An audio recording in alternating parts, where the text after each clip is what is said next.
মোটামুটি সব দলই কিন্তু একমত যে নিরপেক্ষ বিশিষ্ট সংসদ তারা চায়।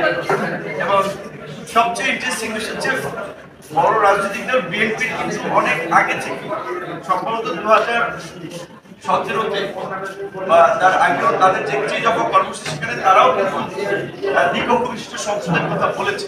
সুতরাং ওইখানে একমত এখন নিরপেক্ষ বিশিষ্ট সংসদের প্রক্রিয়া সেটা নিয়ে কিন্তু কাছাকাছি মতামত অনেক দলের বলছে যে উচ্চ কক্ষে রাজনৈতিক দলগুলো যারা নির্বাচনে অংশ নেবে তাদের প্রাপ্ত ভোটের অনুপাত তার অধিকারের প্রতিনিধিত্ব নিশ্চিত হবে এবং লোয়ার হাউস হচ্ছে বিদ্যমান সিস্টেমে থাকবে। এখানে অনেক দল মোটামুটি একমত এবং এই শুধু তিনবার এই ফরেন সার্ভিস একাডেমিতে আলোচনা হয়েছে। একটা ইস্যু নিয়ে যদি এতবার আলোচনা করে কনক্লুশনে পৌঁছানো না যায় তাহলে কিন্তু আসলে আলোচনা অনেকে কিন্তু ধৈর্য বা আগ্রহ থাকে।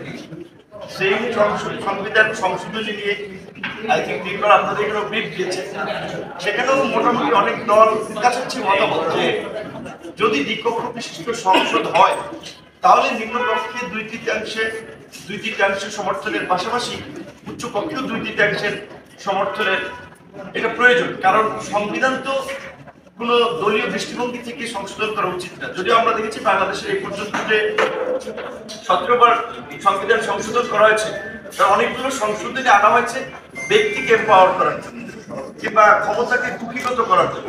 সেই জন্য আমাদের দলের পক্ষ থেকে প্রস্তাবটা ছিল যে সংবিধান সংশোধন এটা একটা জাতীয় ইস্যু এবং একটা সংবিধান তো একটা জাতির চুক্তি, রাষ্ট্র পরিচালনার ক্ষেত্রে একটা লিপিবদ্ধ মূলনীতি। সুতরাং এখানে যদি হাত দিতে হয় তাহলে অন্তত মেজর স্টেক হোল্ডারদের মতামত নিয়ে করা উচিত। সেই জায়গা থেকে আমাদের মতামত ছিল যে লোয়ার হাউসের মতো আপার হাউসে 2/3 এটা পাস করা।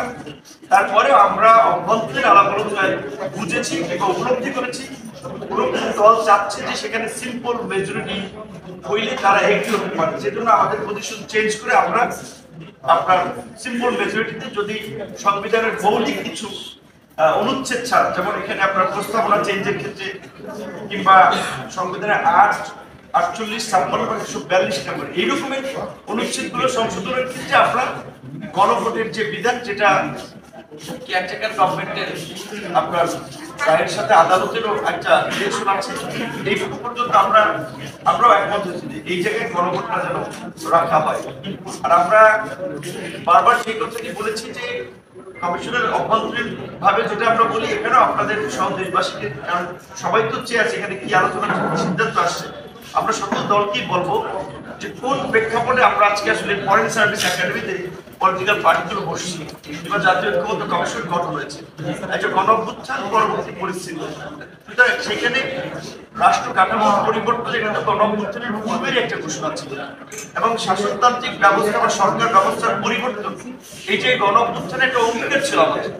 সেই জায়গায় রাজনৈতিক দলগুলো যেন যার যার দলীয় দৃষ্টিভঙ্গির ঊর্ধ্বে উঠে আমরা একটু চিন্তা করতে পারি, মতামতগুলো দেই, কমিশনের জন্য একটু শক্তভাবে সিদ্ধান্ত গ্রহণ করে এটা আমাদের আহ্বান থাকে। তারা যদি স্পেসিফিক ভাবে, যেটা আমরা বারবার বলি, সংস্কারকে কোনো দলের মুখাপেক্ষি করে ফেলে কিংবা দলের সম্মতির উপরে নির্ভর করে তাহলে কিন্তু অনেকগুলো মৌলিক সংস্কার শেষ পর্যন্ত আমরা ঐক্যমত্যে পৌঁছাতে পারবো না এবং এটা বাস্তবায়ন সম্ভব হবে।